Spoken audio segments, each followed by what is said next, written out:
জানো তো বন্ধুরা, এই বড়িগুলো খেতে এত সুন্দর স্বাদ।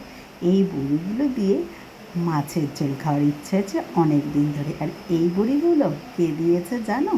ওই যে আমাদের উপরে ভদ্রু সোনা ছিল না, আমার ভদ্রু সোনা, আমার ভদ্রু সোনার দেশের বাড়ির বড়ি। এই বড়িগুলোর টেস্ট কিন্তু দারুণ বন্ধুরা। ভদ্রু সোনার দিদুন, ঠাম্মি এইসব বড়িগুলো করে, আর ওর মা এনে আমাকে দিয়েছিল। আর এই বড়ি দিয়ে মাছের ঝোল খেতে জাস্ট বন্ধুরা দারুণ লাগে। আর মাছের ঝোলটা যদি এই প্রসেসে হয় তাহলে কিন্তু জমে যাবে দিনটা বন্ধুরা। আজকে আমি মাছের ঝোল করেছিলাম কুমড়ো ডাঁটা দিয়ে। অনেক দিন খেতে ইচ্ছে হয়েছিল যে কুমড়ো শাক দিয়ে মাছের ঝোল করব।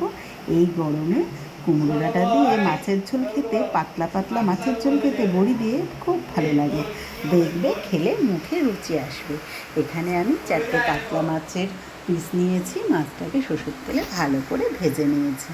অতি অবশ্যই আগে মাছের মধ্যে নুন হলুদ লাগিয়ে নিয়েছিলাম।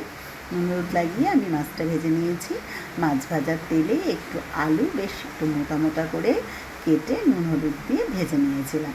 তারপরে নুন হলুদ দিয়ে ভেজে রাখা আলুর মধ্যে আমি কেটে রাখা ডাঁটাগুলো দিয়ে দিলাম। বেশ ডাঁটাগুলো আলু 5-7 মিনিট ধরে তেলের সাথে নাড়াচাড়া করলাম আলু আর ডাঁটা দিয়ে। তারপরে আমি এখানে দেখো আদা, জিরে আর কাঁচা লঙ্কা বেটে নিয়েছি। কাঁচা লঙ্কা, আদা আর জিরে বাটা দিয়েই হবে মাছের ঝোলটা।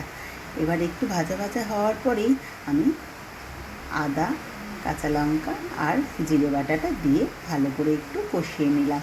কষানোর সাথে সাথে একটু পরিমাণ মতো হলুদ আর স্বাদ মতো লবণও দিয়ে দিলাম। তারপরে দিয়ে দেব পাতাগুলো।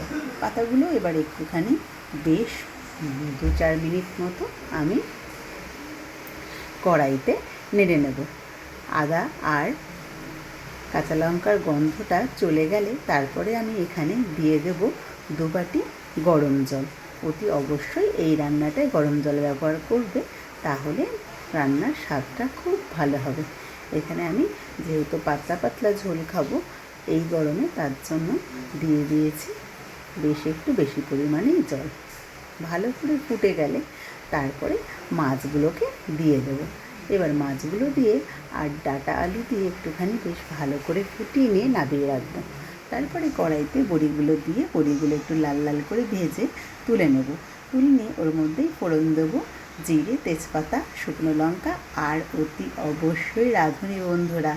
এই রান্নাটা রাঁধুনি মাছ, রাঁধুনির গন্ধেই কিন্তু দারুণ। বড়ি রাঁধুনি মানে মিলেমিশে সব কিছু একাকার। দারুণ দারুণ টেস্টির একটা মাছের ঝোল বন্ধুরা। আর এই গরমে ভীষণ উপকারী আর টেস্টি। শরীর পেট কিন্তু ঠান্ডা থাকে এই মাছের ঝোলটা খেলে। তোমরা অতি অবশ্যই কিন্তু একবার হলেও ট্রাই করবে এই মাছের ঝোলটা। আর স্বাদের ব্যালেন্স করার জন্য একটু চিনি দিলাম। আসলে দেখবে লাউ পাতা বা কুমড়ো পাতা একটু তিতকুটে হয়, তো তার জন্য কিন্তু একটুখানি চিনি দিলাম। তো রেসিপিটা ভালো লাগলে অবশ্যই ট্রাই করো। চলো বন্ধুরা, টাটা। তোমাদের সাথে আবার দেখা হবে অন্য কোনো নতুন ভিডিওতে। আর আমি ভাতটা খেয়েছিলাম গন্ধরাজ লেবুর সাথে, একদম দারুণ লেগেছিল।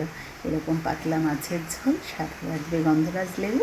দুপুরটা কিন্তু একদম জমে যাবে।